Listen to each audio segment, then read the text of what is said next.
Hello and welcome to K News. This is Hardik Trivedi. Let's have a look on what is happening in India and in the world. A group of 136 US Democratic congressmen and 30 senators, including India origin Kamala Harris, has urged the Trump administration to reverse its cruel order that bars international students from staying in the country if they do not have in-person classes to attend. The lawmakers, in separate letters to different departments on Thursday, expressed concern over the ICE's recently announced modifications to the Student Exchange and Visitor Program. The new guidelines have created panic among international students, a majority of whom came from China and India. In its order of July 6, the ICE declared that non-immigrant F1 and M1 students attending schools operating entirely online or taking only online courses will not be permitted to take a full course load and remain in the United States. The modifications also limited many students at normally operating schools from taking more than one class for 3 credit hours online in order to remain in the country.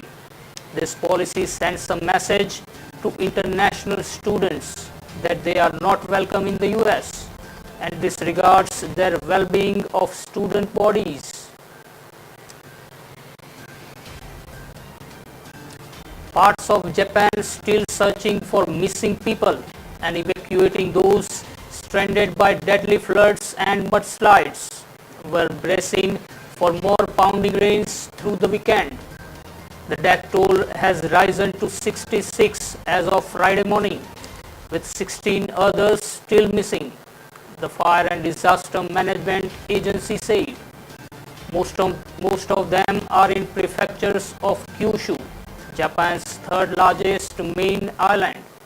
The damage has spread beyond Kyushu into central Japan's scenic mountain villages known for the hot springs and hiking. Search and rescue works continued in Kuma village, where 9 people are missing, and the effort has been delayed by deep floodwaters and the risk of more mudslides. People isolated by the flooding are still being airlifted to safety. Near 2,000 people were still stranded in 70 places, Chief Cabinet Secretary Yoshihide Suga said. Rescue workers and authorities have been in touch with most of those areas, though the extent of damage has not been fully known.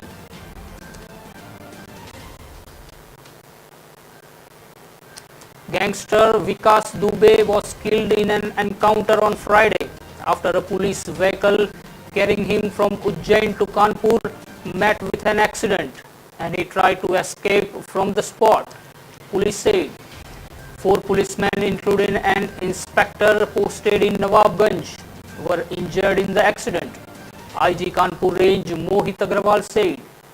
Senior Superintendent of Police Dinesh Kumar said that the accident took place in the morning when it was raining heavily and the police vehicle overturned near Kanpur. Agrawal said Dubey tried to flee with the inspector's pistol but was surrounded by the police team and he was injured in exchange of fire. He was rushed to the hospital where he was declared dead. The officer confirmed that Dubey sustained injuries but did not confirm to what extent, saying it would be revealed in the post-mortem report. Earlier, 5 members of the Dubey gang were killed in separate encounters. Vikas Dubey, who was carrying a reward of rupees 5 lakh on information leading to his arrest, was arrested from Ujjain in Madhya Pradesh on Thursday.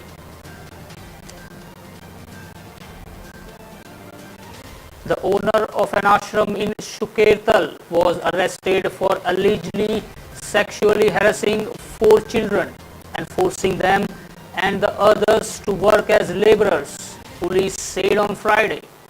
Swami Bhakti Bhushan Govind Maharaj was arrested when he was trying to escape from the ashram. According to Additional District Magistrate Amit Kumar, a case was registered against the owner and others under IPC sections 323, 377, 504 and sections 5 by 6 of POCSO Act. On July 7, a team of Child Care Helpline and police rescued 8 children then and 2 later. They were aged between 7 to 10 years and hailed from Tripura, Mizoram and Assam. They were also produced before the Children Welfare Board. In a medical examination, 4 of the children were confirmed to be sexual harassed. Meanwhile, Sub-Divisional Magistrate Kuldeep Meena recorded their statement.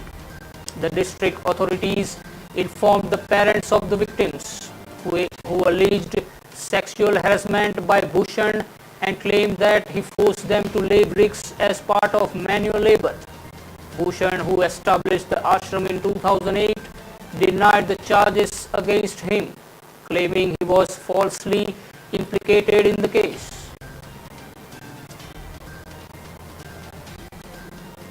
The S&P BSE Sensex and NSE Nifty 50 indexes ended lower in trade on Friday as banking, financial services and metal shares came under selling pressure. However, a rally in Reliance Industries to new all-time high of Rs 1,884 kept the downside in the benchmarks. At day's lowest level, Sensex fell over 300 points and Nifty touched an intraday low of 10,713. HFC twins ICICI, Axis Bank and Kotak Mahindra were among the biggest drags on the Sensex. The Sensex fell 143 points to close at 36,594 and Nifty declined 45 points to close at 10,768. On the other hand, Nifty Pharma Index was top gainer, up 0.85%. Axis Bank was top Nifty loser. The stock fell 3.21% to close at Rs 439. GAIL India, ICICI, Bharti Infratel, Titan, SBI and ONGC also fell between 1.9 to 2.9%. On the flip side, Reliance Industries rallied as much as 3.3% to hit an all-time high of Rs 1,884. With today's gain, Reliance Industries market capitalization moved closer to Rs 12 lakh crore. Hindustan Unilever, Sun Pharma, Britannia Industries, Bharti Airtel, TCS and Coal India were among the notable gainers. The overall market breadth was negative as 1600 shares ended lower while 1000 ended higher on the BSE. China's central bank has sold at least some of its stake in HDFC, according to shareholder details filed with the exchanges. The People's Bank of China has dropped off the list of investors holding at least a 1% stake in the company as of end June. The PBOC held about 17.5 million shares, accounting for 1.01% shares. It cannot be ascertained if the Chinese central bank continues to hold any stake in the mortgage lender or not.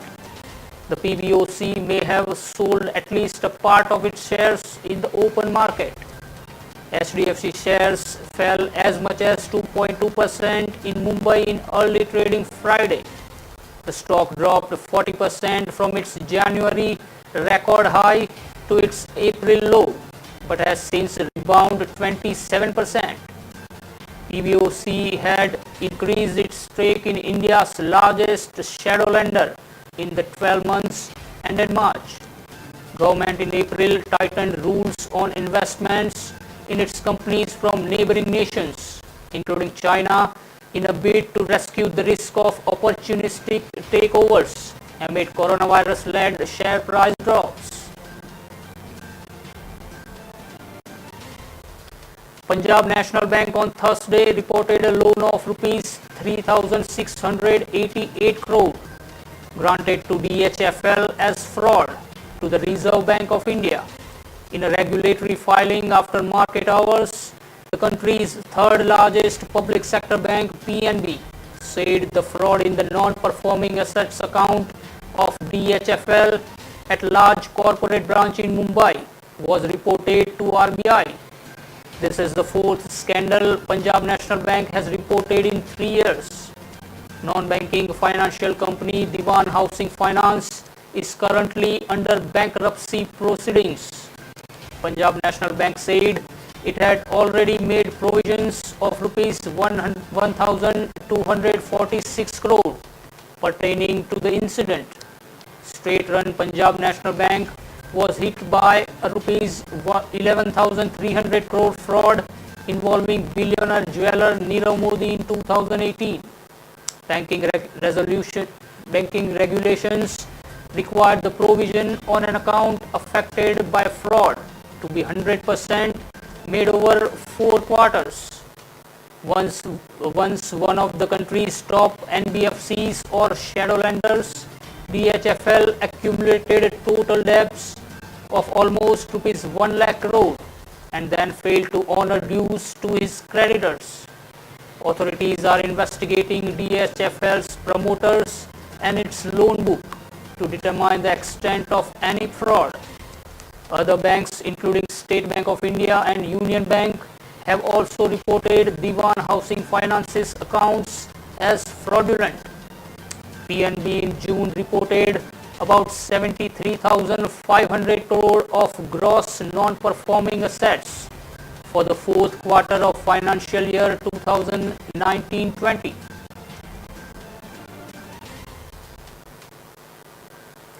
The National Investigation Agency on Friday filed a first information report against 4 accused in the case of gold smuggling via diplomatic channels. The FIR were filed under the Stringent Unlawful Activities Prevention Act. It is the first time the premier agency which handles national security, terror and security-based cases is investigating a gold smuggling case. In the FIR, Sarit Kumar, who is in the custody of the customs, is first accused. Swapna Suresh is second. Elusive UAE-based smuggling kingpin Fazil Pareed is third, and Suresh's friend Sandeep Nair is the fourth accused. With NIA invoking the UAPA, Suresh and Sandeep are likely to surrender in couple of days, and the agency may start extradition proceedings to get Pareed. The NIA said the accused were part of a well-entrenched smuggling racket, and the first accused and Suresh were actively involved in arranging the diplomatic papers for the delivery of the consignment. It also said the good portion of money generated through smuggling was used to fund some anti-national activities. The Ministry of External Affairs has also made a request to the UAE Embassy in Delhi for a meeting with some employees at the consular office in Thiruvananthapuram to get more details. On Sunday, the Customs Department had seized 30 kilograms of gold from an air cargo consignment from the UAE to the country's consulate in Thiruvananthapuram. Suresh, who was working as the operational manager of the Kerala State Information Technology Infrastructure Limited under the state IT ministry, had gone underground after the seizure. Later, the CM had transferred his principal secretary M. Shiv Sankar, who was reported to be close to Suresh. It's time for a short break. We'll join you in a short while.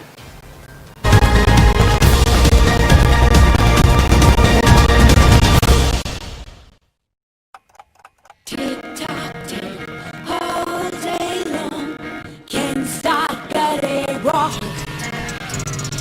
AM to PM, each and every moment, I'm pushing, I gotta know.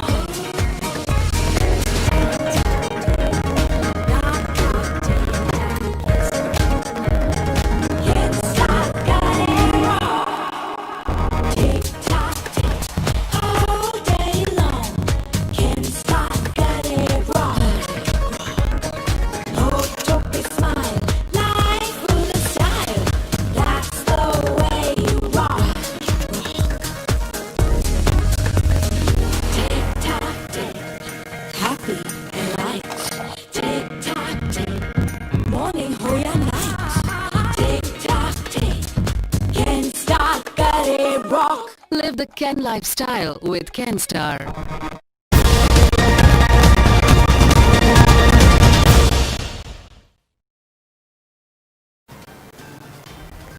Welcome back to K News and thank you for watching. Let's continue the streak of news. India and China need peace rather than confrontation and should work together to maintain peace and tranquility along their disputed border until they find a reasonable solution to the complicated issue through negotiations, Chinese Ambassador Sun Weidong said on Friday. Sun said two sides should be partners rivals and also addressed calls from some quarters for the decoupling of bilateral economic and trade relations and to exclude made in China goods, saying non-tariff barriers and restrictive measures would be unfair to Chinese enterprises and Indian consumers. The envoy further said India and China need to build trust through mutual respect and treating each other as equals.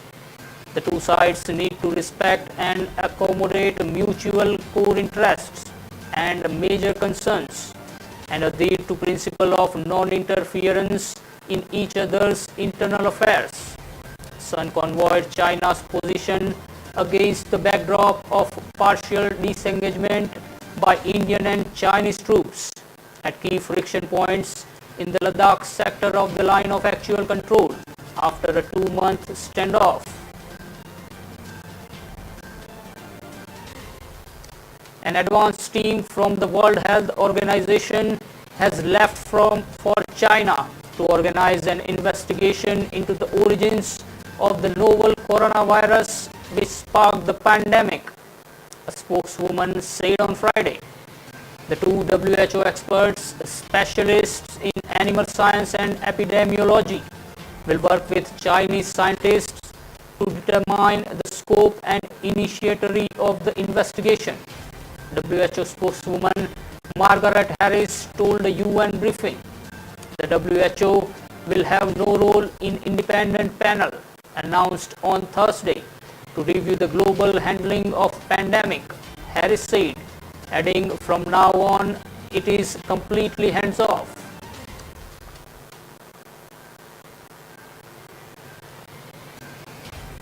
As news emerged that gangster Vikas Dubey had been shot dead while trying to escape after a road accident while being taken by the Uttar Pradesh police to Kanpur, many opposition leaders raised questions on the encounter, the latest of several over the past few days.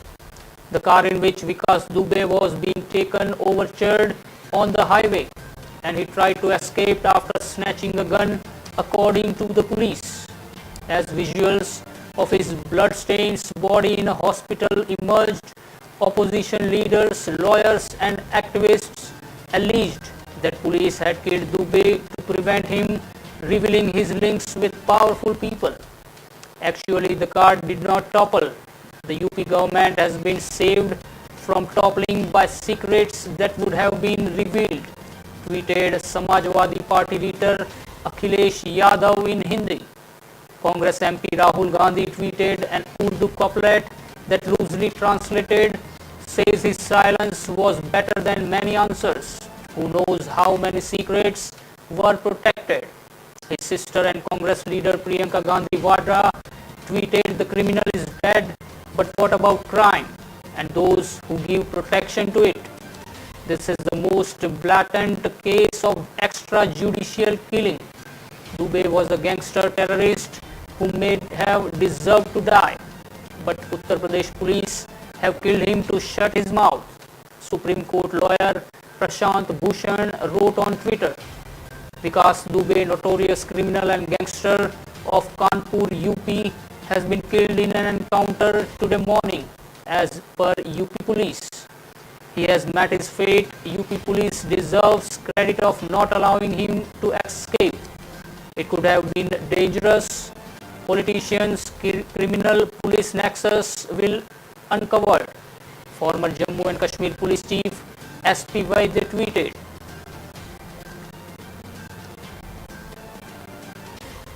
India has emerged as the second highest investor in the United Kingdom with 120 new projects and creating over 5,000 jobs in 2019-20, the Department of International Trade said on Friday, reflecting continuing confidence among Indian companies in a UK base in the post-Brexit scenario. Official figures show the UK attracted 1,852 new inward investment projects in 2019-20, representing a 4% increase on the previous year. The United States continue to be the biggest source of the foreign direct investment in the UK. India is now the UK's second largest source of investment, followed by the Germany, France, China and Hong Kong, the department said. It is estimated that there are nearly 900 Indian companies operating from a base in the United Kingdom. India was at number 3 in the list of foreign investors in 2018-19 with 106 new projects. Germany was number 2 with 109 new projects. International Trade Secretary Liz Truss said these figures further demonstrate the resilience of the UK economy and the work of the government to continue to build and attract inward investment in the UK. India is one of the key markets. The Boris Johnson government hopes to reach a free trade agreement after the current Brexit transition period ends on December 31. Talks on such a pact are expected to begin in early 2021. The Prime Minister Narendra Modi dedicated the Reva Ultra Mega Solar Power Project to the nation via video conference today. It is Asia's largest power project. Speaking on the occasion, the Prime Minister said the Reva project will make the entire region a major hub for pure and clean energy. The Prime Minister praised the effort in that it will also supply power to the Delhi Metro along with the entire region surrounding Reva. He said very soon Madhya Pradesh would be the main center of solar energy in India, as such major projects are in progress in Neemuch, Shajapur, Chhattarpur and Omkareshwar. The biggest beneficiaries of this would be the poor, the middle class, the tribals and the farmers of Madhya Pradesh. Prime Minister said solar energy would be a major medium for providing the energy needs of an aspirational India in the 21st century. He described solar energy as one which is sure, pure and secure. Sure because of the continuous supply of the energy from the sun, pure as it is environment friendly, and secure because it is a secure source of our energy needs. Prime Minister termed such solar energy projects are a true representation of Atmanirbhar Bharat. He said the economy is an important aspect of self-reliance and progress. Referring to the regular dilemma whether to focus on economy or ecology, Prime Minister said India resolved such dilemmas by focusing on solar energy projects and other environment-friendly measures. Shri Modi said economy and ecology are not contradictory but complementary to each other. A man who had allegedly threatened to blow up Rajasthan Chief Minister Ashok Gehlot with a bomb was arrested on Friday, police said. The accused, identified as Lokesh Kumar Meena, was arrested soon after he made the threatening call to the police control room. Special teams were formed and his location was traced to a village in the Jamwa Ramgarh area. Local police was alerted to take action. DCP Jaipur South Manoj Kumar said the mobile phone from which he accused called the police saying he will be blow up the chief minister has been seized. The man was brought to the police station and is being interrogated, a police officer said. The accused, in preparing for competitive exams, and the reason behind making such a call is being probed.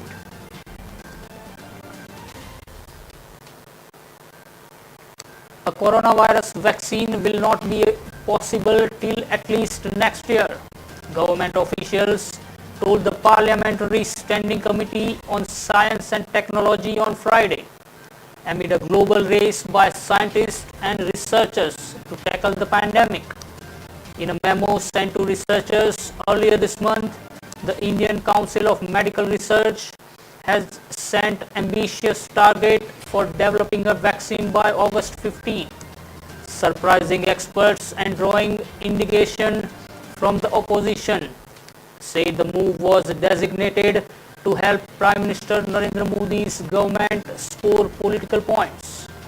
The country's top clinical research agency later clarified that the letter was meant to cut unnecessary red tape without bypassing any necessary process and speed up recruitment of participants.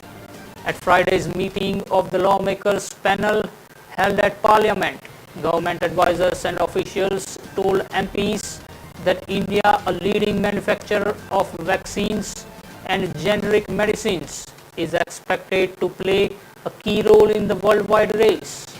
Nearly 60% of the world's vaccines are developed in India, so we have hope that either India would be in the lead or finding or manufacturing the vaccine, a senior government official said at the meeting. That's all for now. Keep watching K News. This is Hardik Trivedi taking your leave. Be alert, be positive, be safe.